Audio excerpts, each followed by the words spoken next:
Can you tell me how did you decide to become a gestalt therapist and when was it?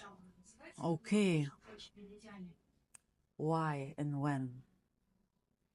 Well, of course, I can say lots of things about that, but I think my answer maybe is not so original because I guess many therapists could follow in line when I say that it's all about how I developed as a child and my early child experiences somehow maybe forced me or challenged me in trying to understand how people function, how it works in relationships, why do people what they do or don't do what they should do, or things like that. So I remember myself as a child who was, from the beginning, very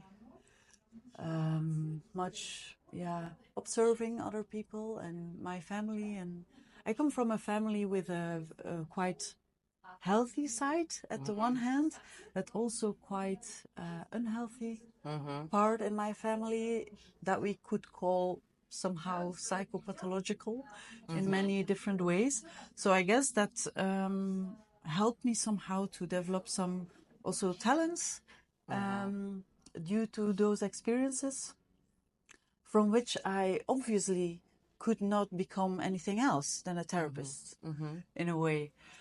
But I think I can remember a moment when I was 13 and I was really like, okay, I want to go and study and live on my own and become a psychologist. That was very clear for me at that moment in time already. And then when I was around 15, I became quite ill. And then instead of going to the hospital or calling for a medical doctor, I really remember the moment that I was in my bed and I thought, no, I have to search a good therapist. I think that will make me healthy. And so I ended up with a gestalt therapist, which was not a very good one when I look at it now. But anyway, I was something awakened in me, and I was thinking afterwards,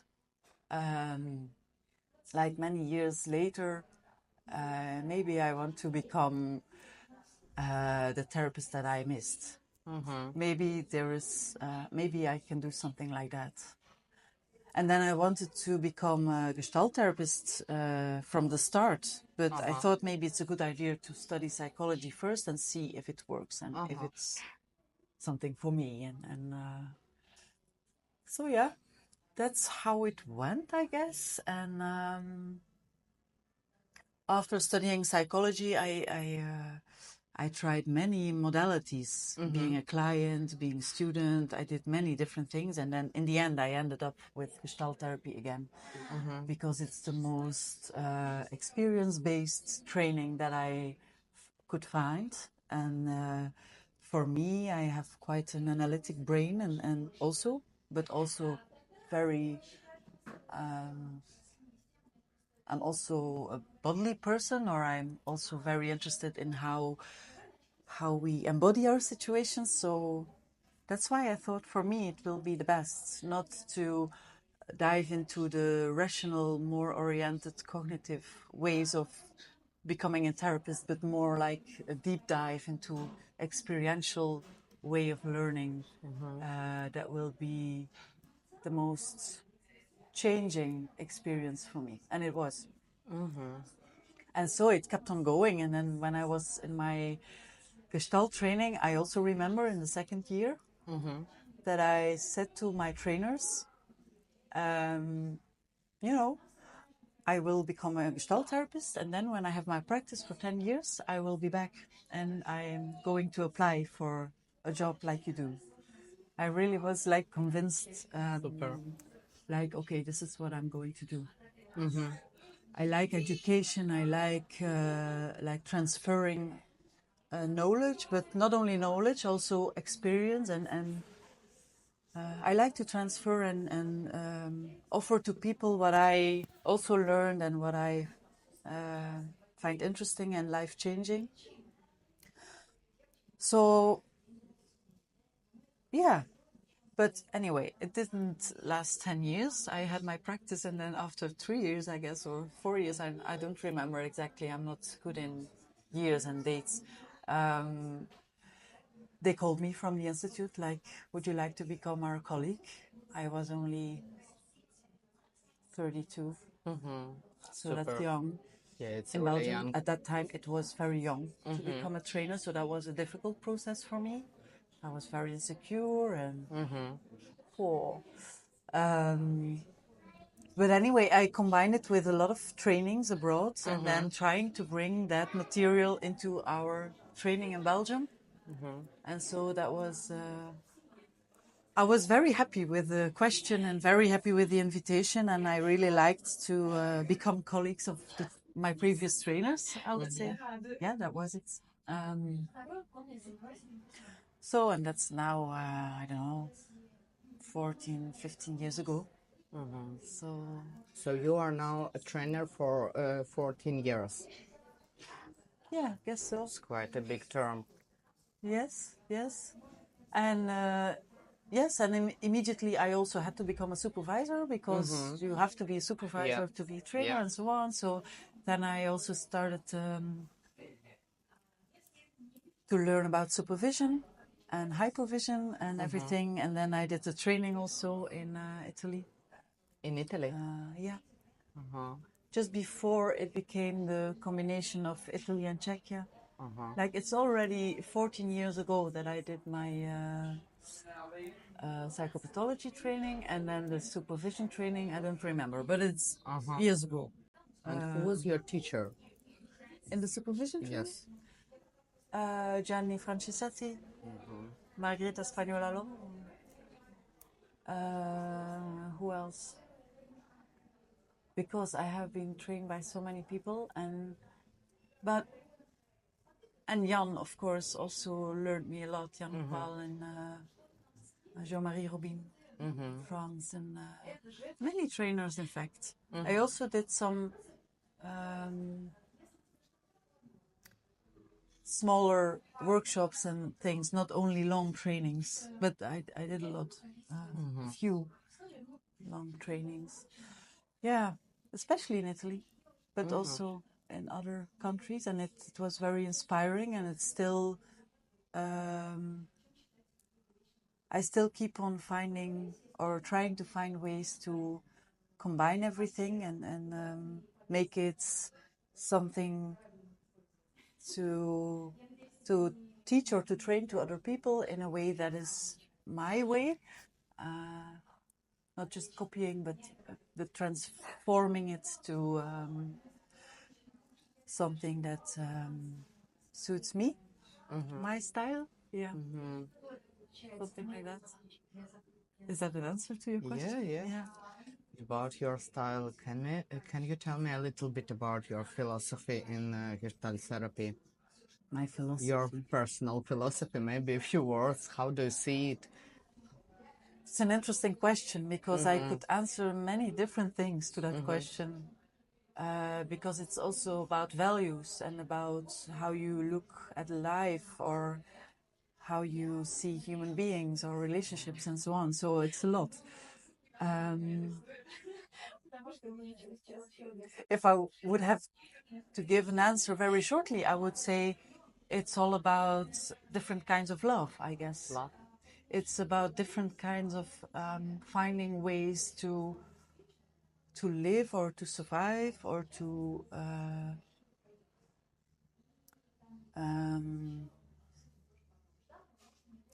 to be in relationships with people and with the world.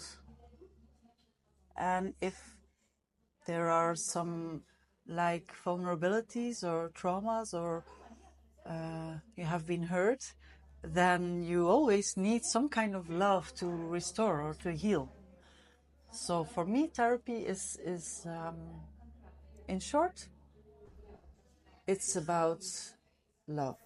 But of course, I could say much more about philosophy or the ground from which I work, and I think I really believe, and I'm really marinated in the field perspective, so that everything is connected, and that we have to look at phenomena or situations or people as embedded in a whole, and that we all search for the best way, even though it looks funny or stupid or disturbed, but we look for the best way possible to relate in that big whole, even though it's fragmented or we are lost or whatever. So I look at people,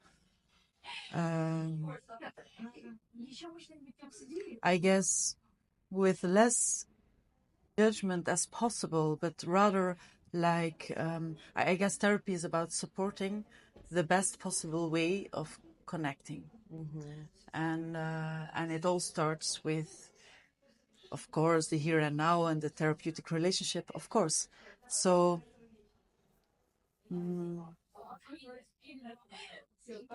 Actually, when you tell about love, I even feel my tears because it's my philosophy that everything is about love yes, in our therapy. yes, and it's about love in a context or a frame or a bed of safe love, safe ways of finding connections. It's not just love, it's rather how can we, without love there is also no growth. Yeah. There is no transformation. There is no possibility for warmth, I guess. Just as life is not possible without the sun and the rain and the earth, for me, love is in the same role. So it's also about, I look at therapy and supervision and all those learning processes, I would call them, as very existential. It's about existence. It's very layered, you know. I could go on for hours, but it's difficult to really point out my philosophy. But I just try to find, the best possible way for contact and supporting everything that can make it easier. See people, just seeing them is the core, I guess, somehow. And maybe tomorrow I say something else.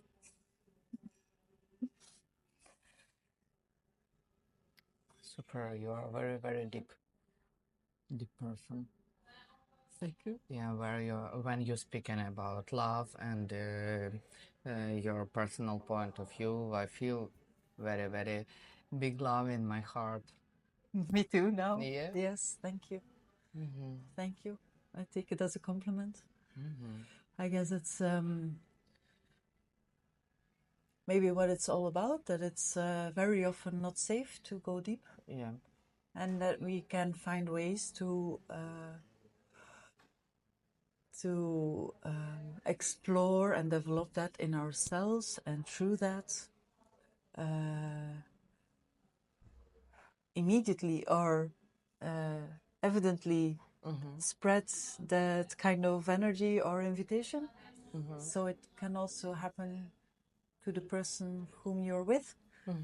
I guess that's how the therapeutic relationship works. That you are aware of your impact. Yeah. Of how the situation and everything changes by modulating yourself in a different way. So something new can happen. Not only the repetition of everything that is known and that gives you, I don't know the word in English, but that gives you some kind of something to hold on. But if it's too much like this, then there is no breath or no freedom to... It's difficult to breathe. To create something new together. It's also about freedom. Yes. About broadening the degrees in which you can be free and spontaneous and putting our hands underneath that process is what is therapy about for me. And in the end, of course, in supervision it's the same, and in hypervision it's the same, in a different way and from a different angle, different perspective, with a different responsibility. But in the end, it's a parallel process. So speaking about hypervision, can you tell a few words why is this important for supervision? Well, I must admit I like the word vision, but I don't like that much the word supervision or hypervision, because it sounds like, it feels like very vertical, and it is, of course. And a vertical relationship is also, of course, a relationship in which we can learn and in which we can ask ourselves questions that is different in a horizontal relationship. Anyway, I will use the words, but I want to say that I don't like them very much, because I see supervision and hypervision as a very strong instrument and a necessary instrument to somehow protect and guide the quality of our work, because we have a very invisible job. If we are not careful, we could end up in a very lonely situation, in a very isolated situation with our clients or with our supervisees. So that's why it's very healthy, I guess, to implement some kind of a third angle that looks to the process. So for me, supervision and hypervision is not about me as a supervisor or hypervisor evaluate or judge about the quality or the things that my colleagues are doing. For me, it's a way of looking at the relationship that they can create and the quality of contact that they create in their work, and how I can be a support for that. So from a different angle, the third position, as I call it sometimes, we can create a safe space and an atmosphere in which there's a possibility to learn. So for me, hypervision is about supporting and clarifying also the field of supervision, as well as supervision is a way of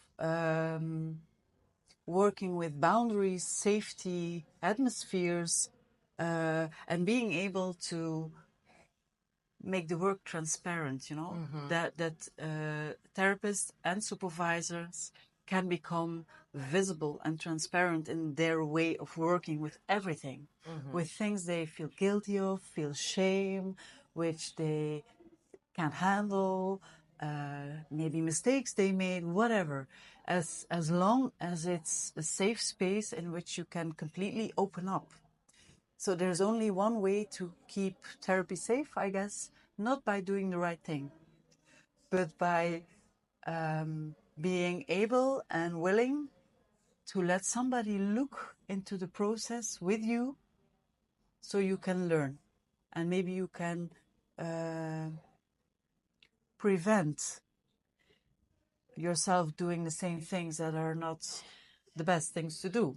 You know, it's not about judgment or faults or preventing difficult or things to happen. It's rather, how do you handle with it, you know?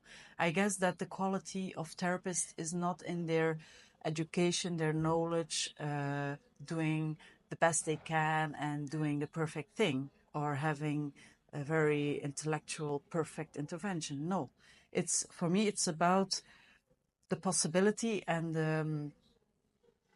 the readiness to question themselves and to say, like, how did I do that? And what is that about? Is it about something that is very vulnerable for me, through which I cannot be present with my client? Or, you know, that there is a big space for questioning and for being able to be vulnerable in the eyes of a colleague. And now I say a colleague because if you are in a position of supervisor or hypervisor, it doesn't matter. You are a colleague who tries to support a process keep it safe, to keep boundaries, to support, and to give somehow to the supervisee or to the supervisor something new that they can take with them, Yeah. through which they feel competent, Uh-huh. through which they feel new energy or possibilities to be present in the situation where they have a certain responsibility.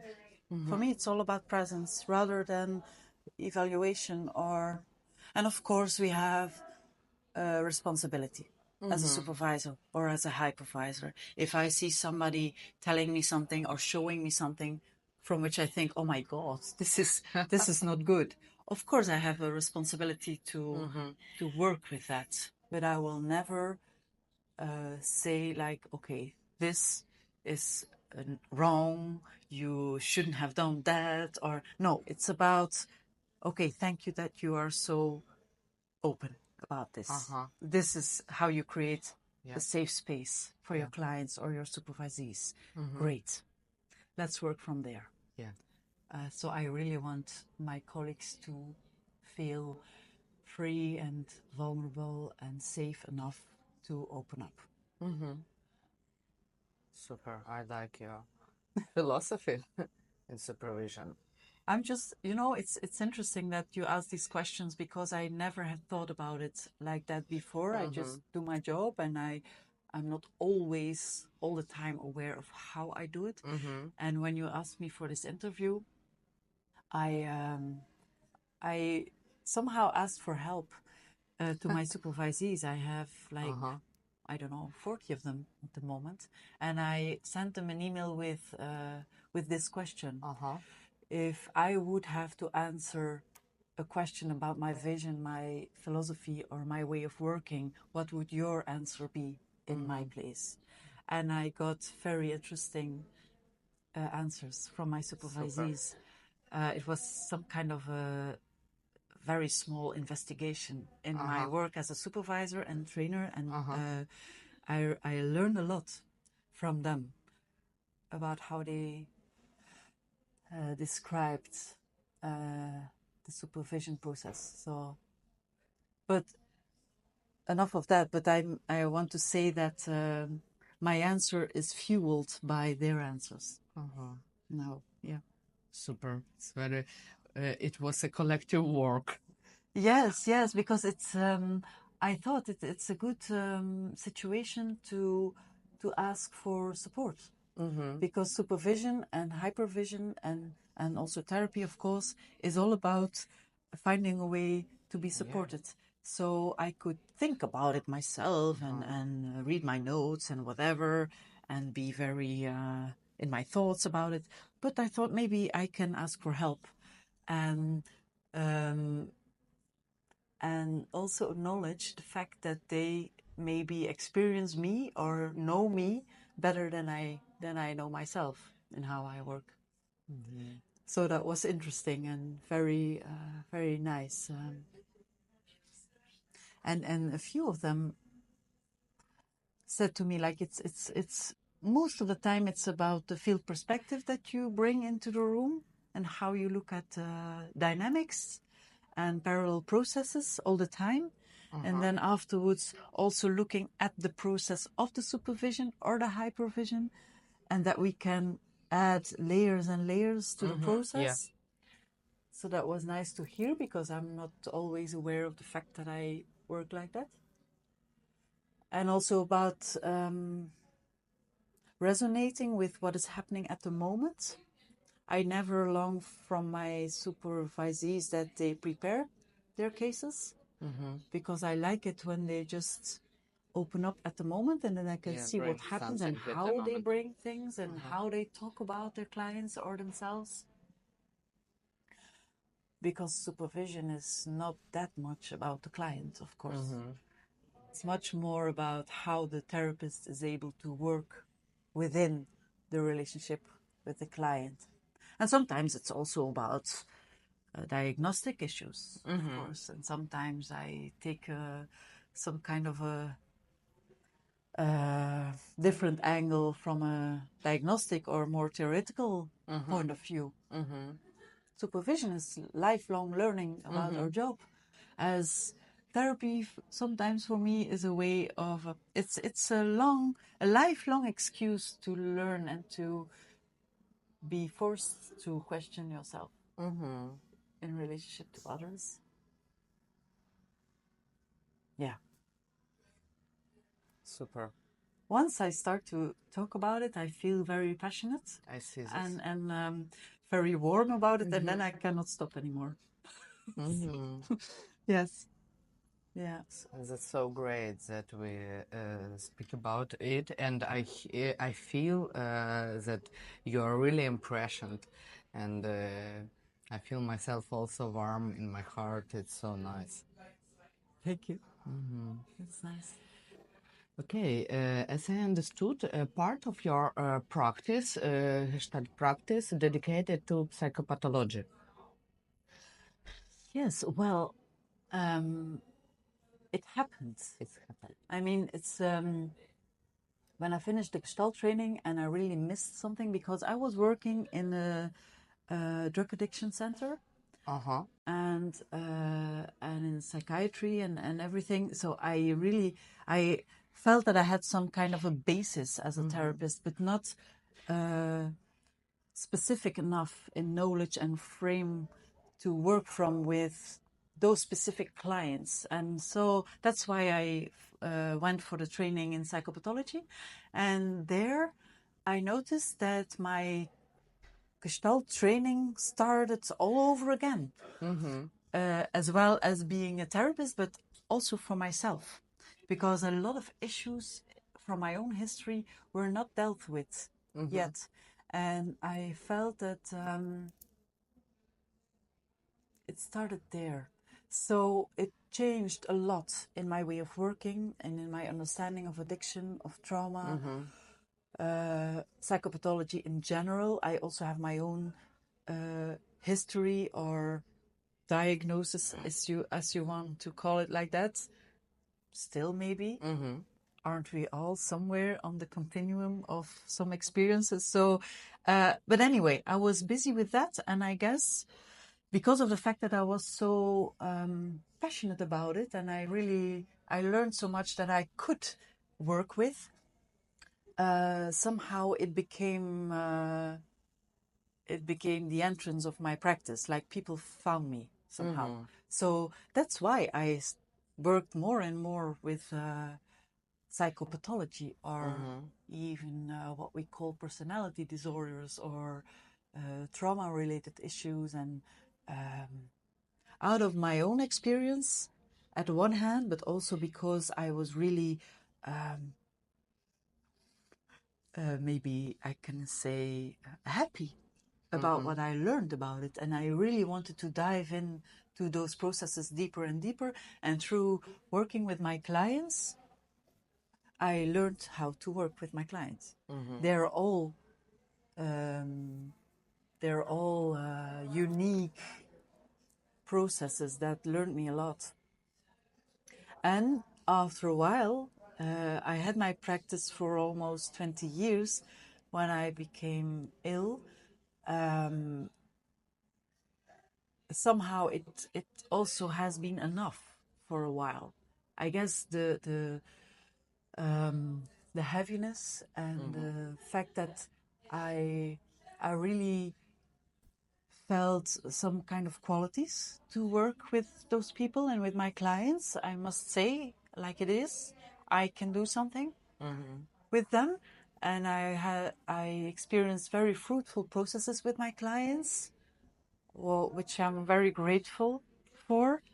But at the same time, by being confronted with my own health and the limits there and what I could and could not anymore, it took me almost a year to close my practice as a therapist. And I think it was a very wise thing to do. So now I'm in the midst of a period in which I only work online with clients from abroad. And I like it. But I also like the fact that I can look from a more distant way to my experiences as a therapist. and that it's some kind of it's a period of contemplation or investigation in myself in how I am a therapist. And although I like my job and I am able to do things with my clients, maybe it's not always so healthy for me to do my job as I did it. So I'm in the midst of changing my way of being a therapist. And so I don't have, if you would ask me now, what kind of a therapist are you? Then I guess you should ask my few clients that are left, because I cannot answer at the moment. And I think it's a good idea to keep that question unanswered. To just live the question, and I will see. Maybe in a year or a few years, I start again with my practice. I don't know. I only see groups now, and it's not so much psychopathological anymore. My cases, and by focusing on colleagues with training and supervision, it's somehow a lighter way of doing my job that I like. And I have to do that for a few years and try to find myself again. And it's also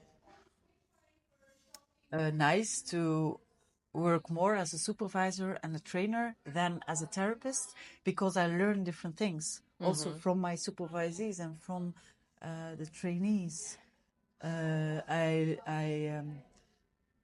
Maybe it's some kind of a training for me again. Yeah. I see. Can I ask you some personal questions? Yes, of course. I can always say I don't want to answer. Yes, of course. We are gestalt therapists. Yes. You told twice about your illness. Yes. What is this? Well, the last, the reason why I had to close my practice was because of a back issue that was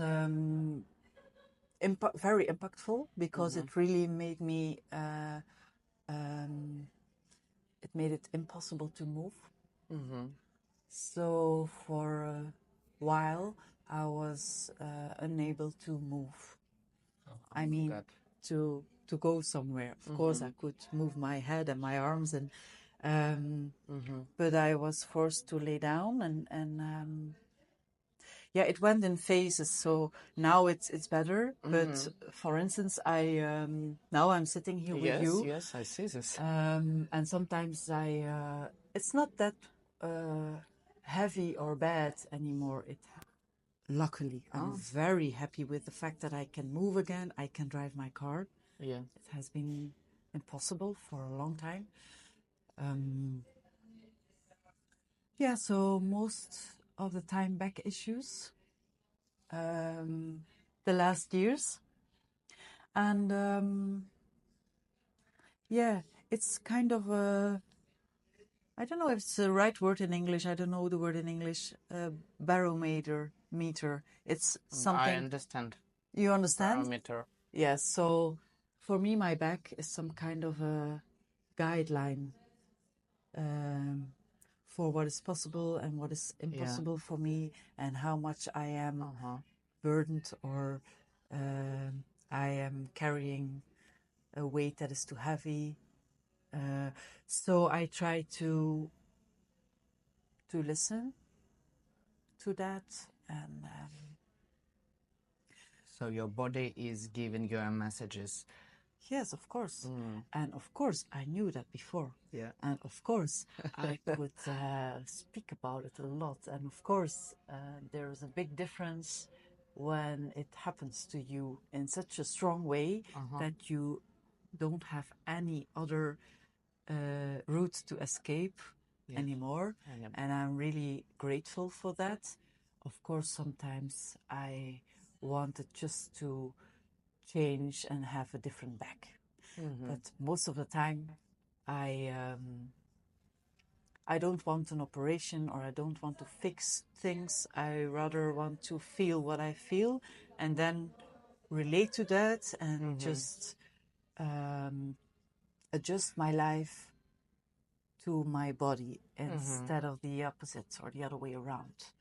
and asking for myself and my body that I'm able to do things that are asked for in the world, but that I'm not capable of. So I'm quite a limited therapist and supervisor at the moment, physically and sometimes also emotionally. And I try to act in or to deal with it or to work in a congruent way with what I try to transfer to my colleagues and my clients. Because if I don't respect my boundaries or my possibilities, what on earth am I going to show to the people that I want to... to your clients, to your relatives. So for me, it's really an issue to go for congruence and to be consequent also in my choices and what I do. And so life tells you, I guess. I don't have children and of my own. I do have children in my life, which I love very much, but I don't have my own children. And that's also a way of learning in life. I don't have to tell you, of course. They are mirroring things. They are learning new things. You have to change. You have to transform. You have to become a different version of yourself every day in the eyes of your children. And I guess because I don't have children, that I can search for mirrors and finding ways to learn in life through my body, through my clients, through my trainees and supervisees, and through my friends, of course, and the people that I love. So it's a different way of learning. And during the period of my back issues and that I was at home and couldn't move almost. Who helped you? Who helped you? Many people. I didn't have to arrange anything. I live on my own, but from that moment, my neighbors, my friends, my family, everybody was there. And a few people had the keys and everything was, I don't know, I didn't ask for that much. That was a very, very beautiful time. Although it was very painful, it was a very beautiful time. And it intensified some contacts, and it also created some distance in other contexts. No, that's okay. That's how life goes. And at that moment, in that year, I also was in a training of existential therapy, so I couldn't... A very, very nice moment for the existential therapy. Yes, and I'm very happy that although I wanted to quit because I could not go to the venue and so on, or not always, because I had a lot of support by my colleagues to bring me there, and really... but anyway, I thought it would be impossible. But then after a while, the trainers really, they arranged everything to make it possible. And I'm very happy that I also, that I was in that training for that year, because all the existential themes were present in my life. Like confrontation with health and sickness and losses, and there were also many losses in my life the past years, so it all came together. So that was also a very, very interesting period, and it still is, of course. We are never done. We're never done. I also like, when I'm talking now, I realize that I am opening up in a personal way more than in a professional way. And at the same time, I realize that our profession is so much entangled and so much related to our own life. We cannot completely divide it in different things. And so I also try to allow myself to let it be entangled, to let it be fruitful in both ways. that my job and everything I learned there and I experienced there, that it is fruitful for my life and my own health. And at the same time that the way I deal with the issues in my life, health issues, I lost my parents also the last year, both of them. It was very impactful for me, but it's also a very, very deep inspiration for how I work. So that's how it goes. And I think it's important to acknowledge that it's like that and that we cannot just be professional and sit there and, you know, we need our body. It's our instrument. We need ourself in the heat of the moment. We need, we need ourselves in our job. We don't have any other instruments. So how to deal with that?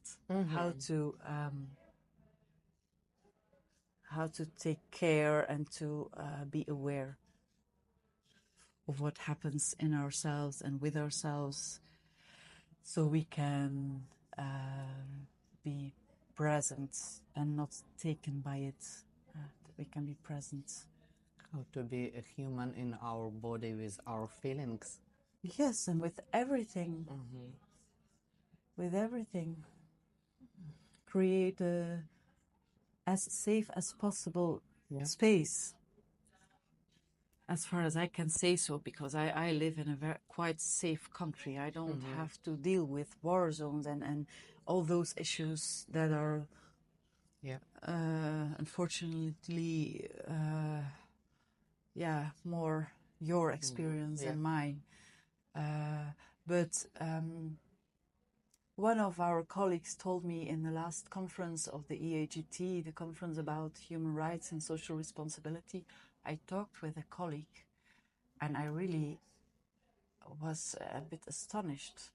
She told me, I felt shame about my privileged position to be there at the conference among so many people who were in survival mode. And I thought, what am I doing here? How can I be meaningful for them, or how can I do something? Because after a few days I go happily back to my safe country and you know, and she was saying to me, you know, Maya, it is very important for people in war, for people in unsafe situations, that we know that there are colleagues and people in safe situations, so we can lean on them. So please, be the lighthouse somehow where we can orient ourselves to and where we can always return to stay hopeful, to stay, to see the horizon, to see a future, because it can be different. We are not supported by you when you are completely confluent, to use the word, with our suffering. No, you have to stay healthy. You have to be strong and completely embody your safe situation, because without safe bodies, we cannot heal the traumatized bodies. And of course, I know. You're like a board for us. Yes, so we can feel this. Yes, and that was how I could go home and feel happy with my safe situation and feel, allow myself to think about what I wanted to buy for somebody, or, you know, the just daily things. So I was very happy with what she said to me there. Nice words. Yeah. From a wise colleague.